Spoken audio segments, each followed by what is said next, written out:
Oh, you gonna do it? Yes, sir. You gonna do it? You gonna do it? I have to believe, even if them old prophets was in the old time when we got Facebook and TV, I guarantee they would shut all that off. I guarantee the iPads, iPhone, I guarantee them old prophets would shut all of that off. Somebody say, shut that off. Shut that off. Whenever you need something from the Lord, it's between you and God. All that other stuff got to go. I said, turn it off. You got to get on Facebook. That's when you need something from the Lord. Now, all y'all that don't need something from the Lord, but for us that need something from the Lord, you turn Facebook off, you turn that laptop off, you turn that television off, you will shut that door and go before the Lord and say, God, it's just you. Serious now. The old prophet knew how to lay on their face. They could pray for days and weeks and months at a time without getting tired. And yet we got a society now, if you pray for more than 2 minutes, come on somebody. I said 2 minutes. 2 minutes and we got to go, Sister Chris. More than 2 minutes, we'll look up and start seeing who else praying. 2.5 minutes, we looking at the clock and start here to move on in the service. But the old prophets knew how to pray. And they would pray until they heard from God. Sometimes you got to get in behind closed doors and pray until you hear from God. They didn't go out and tell their business to everybody. They took it to God. Y'all didn't hear what I just said? That they went in behind closed doors and took it to God. They didn't wait for somebody to pray for them. They knew how to go before God for themselves. I got a question for you. Do you really know how to go before God for yourself? And yet, the old prophets knew how to do it. What is interesting to me about these prophets is that in my text this morning, that when somebody say shut the door. Shut the door. Zechariah name is important. For those who study the Bible, it's a Hebrew name. And the Hebrew name means Lord remembers. Zechariah name is a Hebrew name that means the Lord remembers. Have you ever had to go in and shut the door and remind God what He has spoken over your life? Have you ever had to go in and shut the door and talk to God about the things that He has spoken over your life? I don't know. Let me try this side over here, man. I'm going to have to talk to y'all. Sister Chris and Sister Tony, have y'all ever just had to go in and shut the door on the promise of God, something God has spoken on your life, and you say, God, you remember what you have spoken over my life? Have you ever had to go in and shut the door and lay before God and say, God, I know what you said.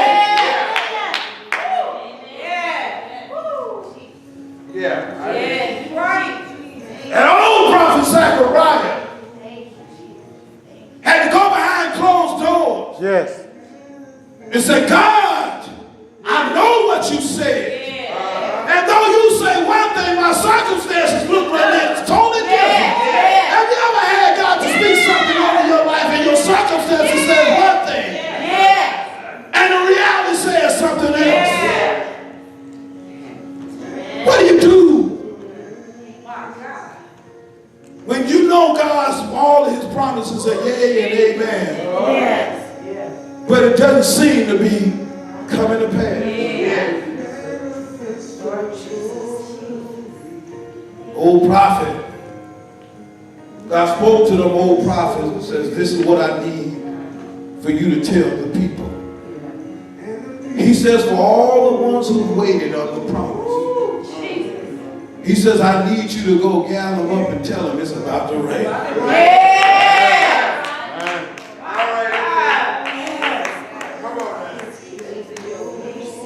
I told you I didn't come after everybody. I just came after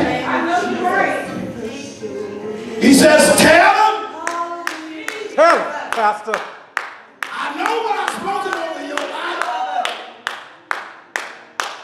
And I know what I told you was going to come to pass.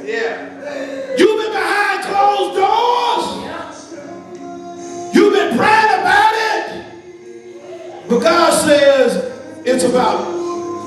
rain. About to rain.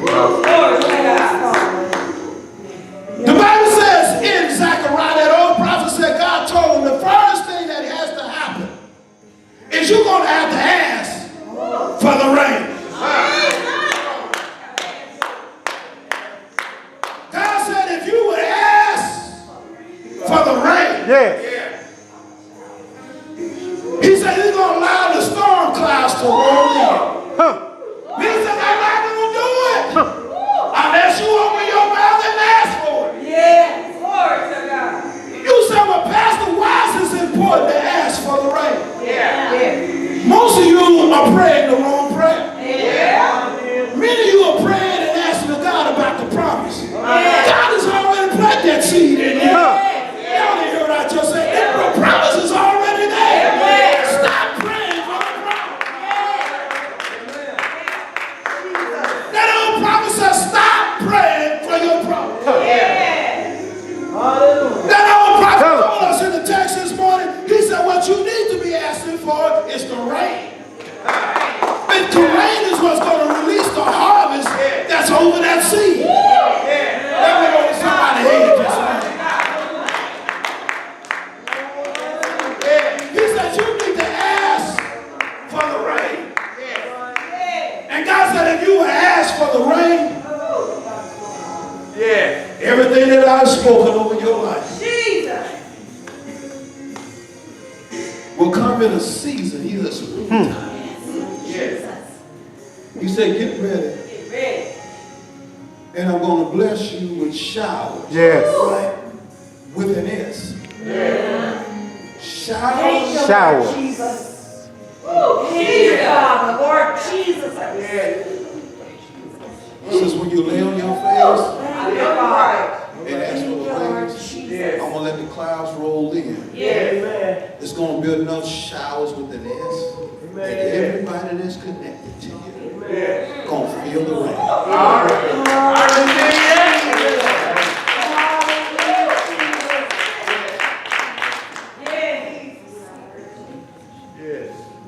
Let's not pray for the promise.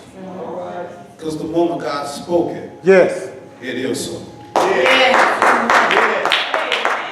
The moment God has spoken over your life, it becomes what it is. It's already done. That's already done. The question is, why has it not come to pass? Is it possible that you're not asking for the right thing? The old prophet says you need to ask for the rain. But there's a mandate, hear me this morning, church, on the blessing.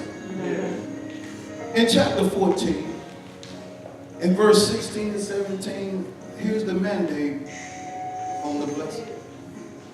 An old prophet says, God says, in order for them to get this rain, the people who are going to get it are the ones who have been under attack. Yes, sir. If anybody in this room has been under attack, I have a FedEx package for you this morning.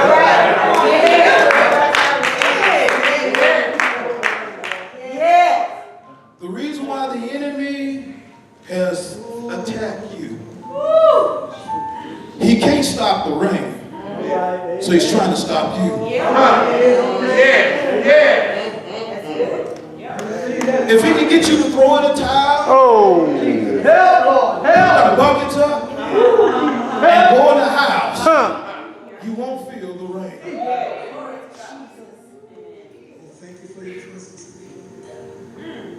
I want to be one of the old prophets this morning and tell you it's about to rain.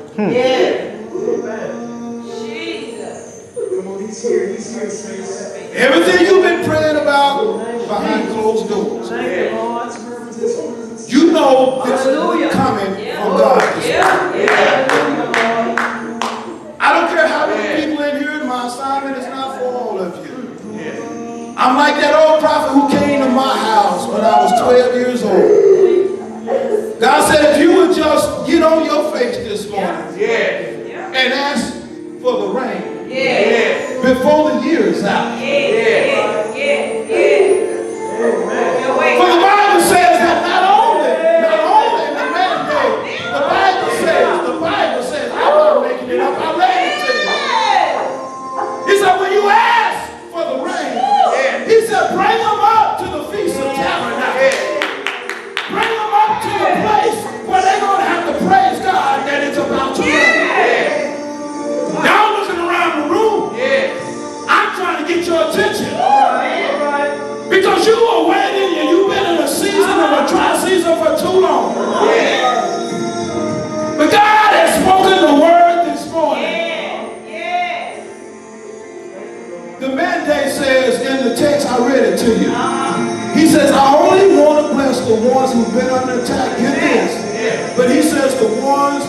survived through it all.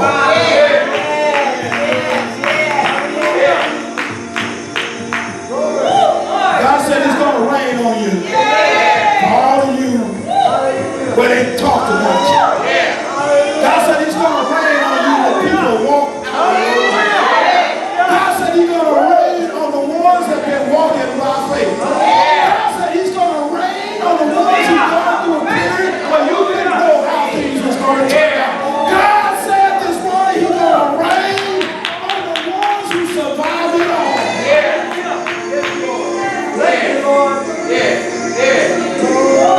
God told that old prophet, tell everybody to get up to the feast of Tabernacles. But the only ones I'm going to let it rain on are the ones who have been committed through it all, who never gave up on me, didn't know how it was going to turn out.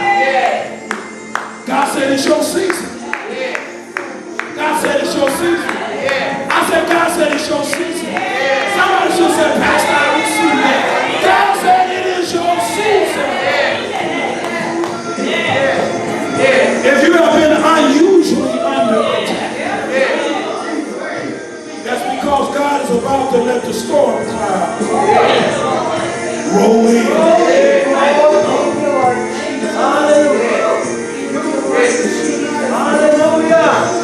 For whoever it is, I don't know who it is.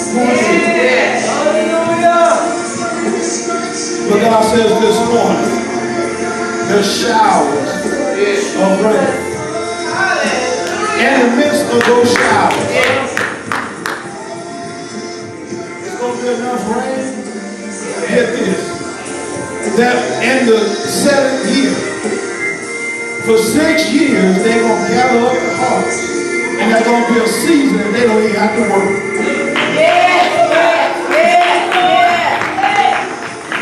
He says in the 7th year, all you have to do is sit there and rest.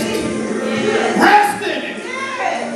For all the work, for all the pain, for all the embarrassing moments, God said there's going to be a year that all you have to do is sit there and gather it in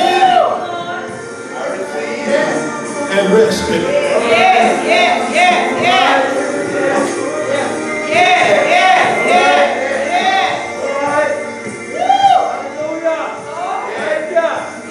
I said, God, you want me preaching? He said, yeah, but it's because everybody can't receive it. I said, well, I'm going to go ahead and get that going then. He said, they need to get them buckets out. Whoever it is, you spiritually, you need to get them buckets out. I said, God, we're going to have a 3-4 months next year. He said, when I get them showers out, that's all I need. I don't need a whole year to let it rain. Because there's going to be enough rain to saturate everything that I promised you. Hallelujah. Thank you, Jesus. Thank you, Jesus. That rain is favor. Yeah. God is giving you a promise, and you need that one favor. Somebody should have said, Pastor, I receive it.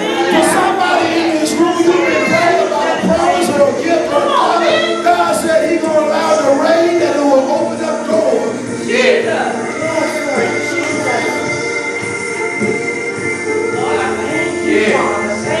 Praise God. You've been praying and asking, and it has not happened. But God said if you would change your promise, your prayer life. Yes, sir. So God, it's not about what you said. I've already confirmed and know what you have in my spirit. I just need the rain. Thank you. And if you would just go into a moment of thanksgiving, Thank you, Lord. begin to thank Him.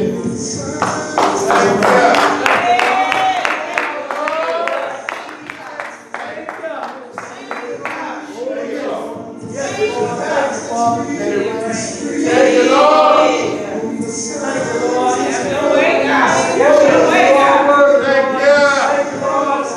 If I could get 2 people who will begin to thank God for the rain.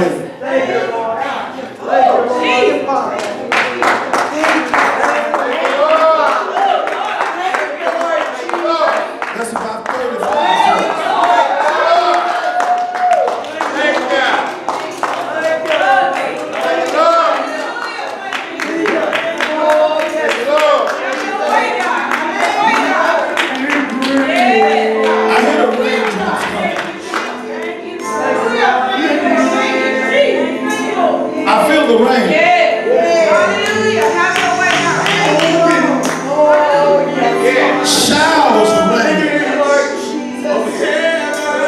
If I can get that in your spirit. Old prophet says this morning, showers of rain.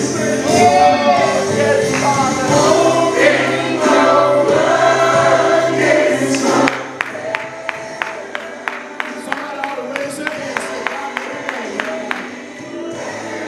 Somebody in this room ought to raise their hands and say, God, let it rain. God, I have spoken the word over the house this morning. This is springtime. It's time for it to rain. I don't know what you have purposed for, but you've spoken over their life. I don't know what they've been struggling with. I don't know who have been under a severe attack. Because you said, for those who have survived it all the ups and the downs, the hardships and the headaches, having to do, not knowing when no one knows the struggle that you have. A period of isolation. Wanting to quit and give up and walk away. Conflict on the job. Conflict at home. Enemies after my kids. God says, let it rain this morning. Thank you, Jesus. I thought I would be in that house right now. God, what's taking so long? God said, if you would just open your mouth and ask for the rain.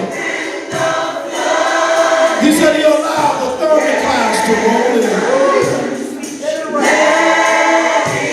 Let it rain. Feel the rain this morning. Let it rain.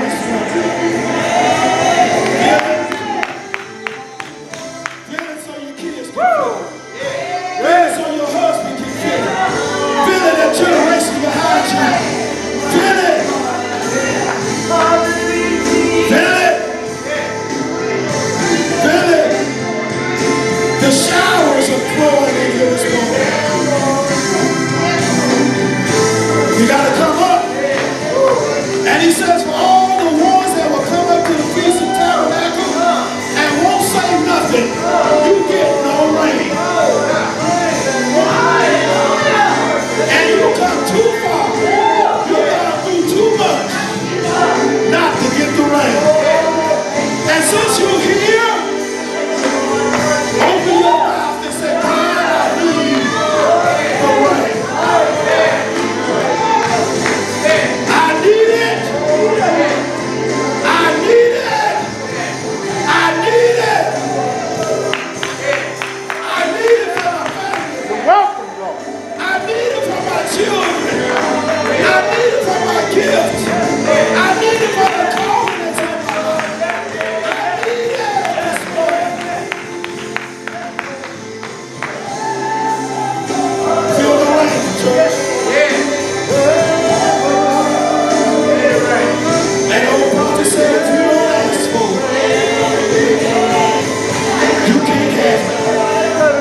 Father God, as I come to you, I've done my job. I wash my hands.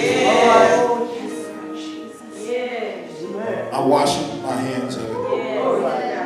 I've told your people what you told me to tell them. Thank you, Lord. And so God, whatever they do with it, from this point on, it's on them. But you say it in your word. For those who go up to the Feast of Tabernacle and don't ask for it, cannot receive it.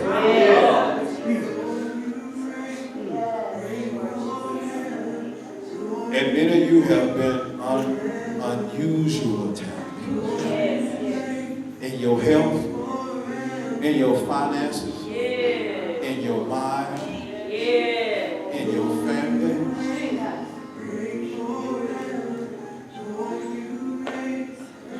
What are you going to do with this word this morning? Do you walk out these doors and get in your personal cars and go back home and do nothing with this word? Or are you going this week go in and shut the door and get on your face and ask for the rain? Because if you let the rain pass you by, there's going to be another drought that's coming. And for some of us, we're too old and gone through too much to go through another season of not having enough. Thank you, Lord. Every head bow, every eye closed.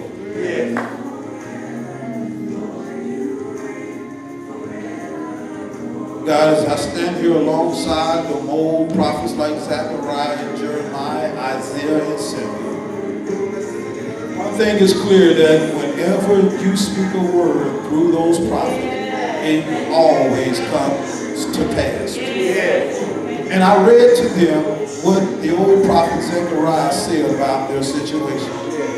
And so God, if one person will shut the door on this week and close the door and get on their face and ask for the rain, their whole situation will turn around. The storm clouds will roll over, and out of those showers will be the harvest to be released in their lives. Now, Father God, as I lift up the other individuals that are here, who may not be able to receive that word because they don't have the faith, I pray, God, as they continue to come to church, God, at some point, God, that you will begin to expand them, where they're able to receive the faith over their lives. And so, God, I thank you for what you're going to do. It's in Jesus' name that I pray. Let the church say amen. I'm opening up the altar call quickly. If there's anybody that I need to pray that needs special prayer, you can come at this time. For the rest of you, I want you still in the mode of prayer. If anybody, it's still, you still need to pray.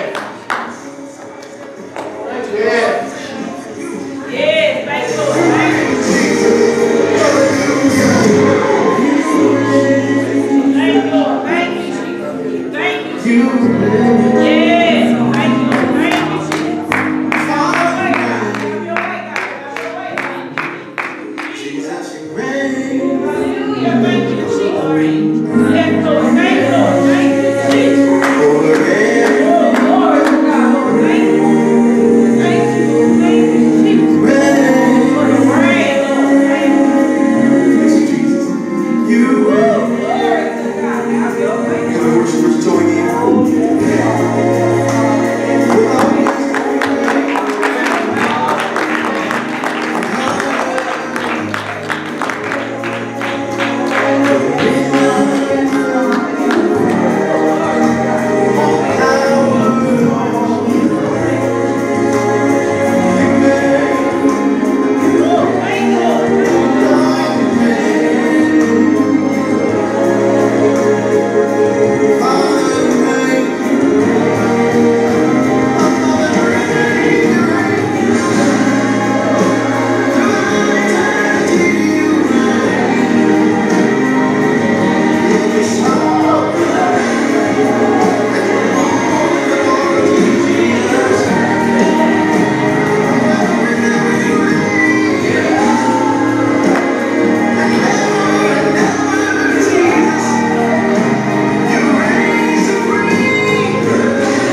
the school starting. I need all the kids in front.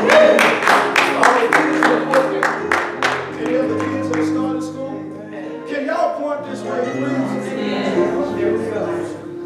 Let's finish. We'll just go with this here. Can y'all point this way? School is about to start. And we need to cover these kids. We're going to pray that protection over their lives. We're going to pray that their minds are stimulated, that they retain the information like never before. And so kids go, y'all know kids go through stuff just like that. Sometimes more than others. Amen. And peer pressure. Amen. And so Father God, as I come and we stand in agreement. God, you said one or two just touch and agree on anything. God, as I look around the sanctuary, God, there are more than just 2 or 3. And so, God, we touch and agree right now that no harm or danger is going to come. We plead the blood over there. You back up right now.